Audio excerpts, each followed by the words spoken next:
본문 말씀은 오순절에 성령이 임하심에 대해서 말씀을 주고 있습니다. 오순절에 강하고 급한 바람 같은 소리가 온 집안에 가득 찼다.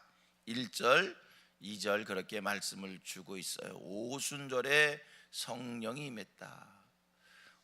오순절에 성령의 역사, 우리 이런 표현을 많이 쓰는데 여기서 오늘은 특별히 이 오순절이라는 말을 좀 생각을 해보겠어요. 여러분, 오순절에 성령이 맺다, 오순절에 성령의 역사, 이 오순절이 뭔가? 오순절은 잘 아시겠지만 유대인들에게는 3대 명절이 있었습니다. 그것이 유월절, 오순절, 그리고 장막절, 이게 3대 절기예요. 칠칠절이란 말도 있고 초실절이란 말도 있는데 이거는 다 오순절을 칠칠절이다, 초실절이다 이렇게 표현해서 이야기합니다. 자, 유월절, 오순절, 장막절. 유월절은 애굽에서 노예됐다 해방된 날을 기념해서 지키는 절기입니다. 우리나라 강복절 같지요. 해방을 기념하는 절기고요. 그로부터 50째 되는 날이 오순절입니다. 안식일을 7번 지난다고 해서 칠칠절이라고 얘기를 하고요. 오순절, 칠칠절 같은 말입니다. 초실절이라고 하는 말을 쓰기도 합니다. 이 초실절은 뭔가 첫 곡식을 거뒀다는 뜻에서 초실절, 애굽에 나와서 첫 곡식을 오순절에 거두었어요. 칠칠절에 거두었어요. 그래서 초실절 이렇게 표현합니다. 다 같은 말입니다. 하나님께서 오순절에 성령을 주셨다는 것은 꼭 의미가 있는 얘기인데 성경 한 곳 찾아봅니다. 제가 그냥 읽을게요. 출애굽기 23장 16절입니다. 이 초실절은 보리농사의 첫 곡식이거든요. 23장 16절, 맥주절을 지키라. 초실절이에요. 이거 같은 말이에요. 칠칠절이에요. 이는 내가 수고하여 밭에 뿌린 것에 첫 열매를 거둠이라. 수장절을 지켜라. 이건 장막절이에요. 같은 말이에요. 이는 내가 수고하여 이룬 것을 연말에 밭에서부터 거두어 저장함이니라. 출애굽기 34장 22절입니다. 칠칠절 곧 맥주의 초실절을 지키고 새말에는 수장절을 지키라. 장막절 같은 얘기입니다. 자, 우리 하나님 애굽에서 나와 첫 곡식을 거두었을 때 초실절, 칠칠절, 오순절 이때 다 이 절기를 지키라고 했어요. 아까 이게 애굽에서 나와서 첫 곡식을 거뒀을 때 하나님께서 오순절에 성령을 보내주셨다는 것이 의미 있다는 말씀을 드렸는데 왜 하나님께서 애굽에서 나와 첫 곡식을 거두었을 때 이 오순절에 성령을 주셨는가? 우리는 유월절, 오순절, 장막절을 영적으로 이렇게 풀어 이야기를 하기도 합니다.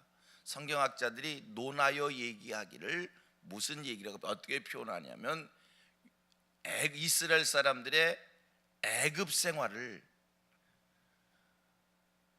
우리가 구원받기 이전에 세상에 속해서 살던 때를 애굽 생활 이렇게 표현하고요. 이스라엘 사람들의 광야 생활을 비유해서 뭐라고 얘기하냐면 구원받고 난 이후에 성도들의 신앙생활하는 이 삶의 과정, 이거를 광야 생활, 광야 40년에 비유해서 말씀을 합니다. 그리고 가나안 정착 시대, 이스라엘 애굽 광야, 그다음 가나안 땅 들어가잖아요. 이 가나안 정착 시대는 우리가 마침내 세상 삶을 끝내고 천국에 이르렀을 때를 이 가나안 정착 시대에 비유해서 얘기합니다. 그러고 보면 하나님께서 애굽에서 나와 오순절 이 첫 곡식을 거뒀을 때 성령을 보내주신 것이 의미가 있단 말이에요. 보세요. 이스라엘 사람들이 애굽에 살 때도 특별히 하나님의 간섭과 하나님의 도우심과 하나님의 은혜가 있었습니다만 광야 생활 기간 동안 하나님께서 더 이스라엘 사람들을 신앙의 단련과 연단과 함께하면서 믿음의 영적 생활을 하는 이 과정 속에 우리의 비유가 그렇게 되잖아요. 애굽에서는 성경 신명기 11장에 이렇게 말씀하고 있지요. 인생들이 발로 물을 대며 사는 세상이었고 애굽을 나와서의 삶은 하나님의 은혜로 사는 삶입니다.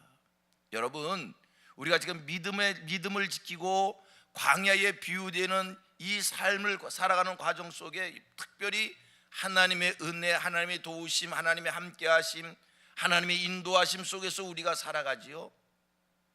이렇게 세상에서 나와 구원받고 하나님의 인도하심 속에, 하나님 도우심 속에, 하나님 이끌음 속에, 하나님과 함께하는 생활 속에 우리가 살아간단 말이에요. 이 기간 광야 애굽에서 나와서 하나님과 동행하는 과정 속에 이 첫 곡식을 거둘 때 하나님께서 성령을 주신 거예요. 성령을 주신 거예요. 저와 여러분들에게 진정한 오순절이 있기를 바랍니다.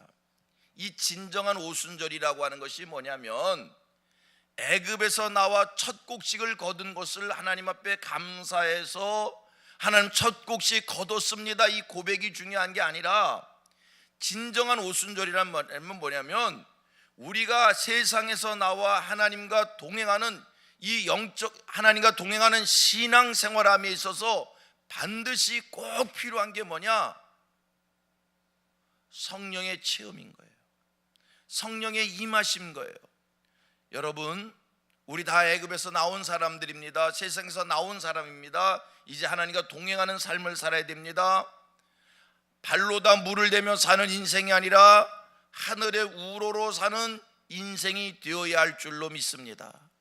하늘의 우로로 사는 인생에 있어서의 첫 번째 중요한 것은 뭐냐면 첫 곡식을 하나님 앞에 올려드리는 그 행위도 중요하지만 진정한 하나님의 동행은 무슨 체험이 있어야 된다고요?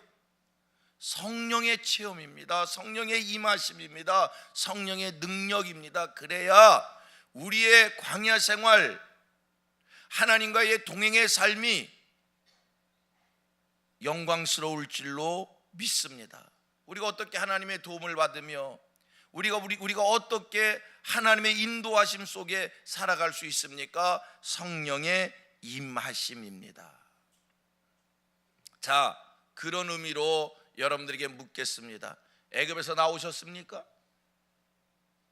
그러니까 세상에서 나왔냐는 얘기예요. 다시요, 속으로 한번 대답해 보셔봐요. 애굽에서 나오셨습니까? 아멘이지요. 다 애굽에서 나왔어요. 세상에서 나오신 분들이란 말입니다. 오늘 하나님과 동행하십니까? 동행하는 것 같지요. 뭐 실제는 동행인지 어쩐지 모르는데, 그러나 우리가 정말 하나님과 동행하는 진정한 하나님의 동행, 이 은혜, 이거는요 오순절에 임하신 성령의 체험이에요. 성령의 체험과 함께 하나님과 동행하는 삶을 살게 될 줄로 믿습니다. 자, 여러분들 진정한 오순절의 경험이 있습니까? 그래야 하나님과의 동행의 삶이 되는 줄로 믿습니다. 분명한 것, 오순절 마가다락방에서의 120 문도들, 120 성도들, 그들의 삶이 진정으로 변하기를 시작한 것, 예수님을 따라다니면서 예수의 제자들 가르침 받았습니다. 예수가 행하신 능력을 곁에서 보았습니다. 자기들에게서도 능력이 나타나는 경우가 있었습니다. 제자들 그랬잖아요. 전도회로 나갔더니 놀라운 기적의 일들이 막 펼쳐지고 그래서 자기들도 깜짝깜짝 놀라는 일들이 있었지요. 그러나 여러분, 그들의 진정한 변화는 오순절에 성령 받고 그들에게서의 진정한 변화가 일어난 거예요. 우리 성민의 모든 성도들은 다 영적 오순절의 경험이 있는 하늘 백성들 되셔서 하나님과 진정한 동행이 있게 되기를 주님의 이름으로 축원합니다. 할렐루야.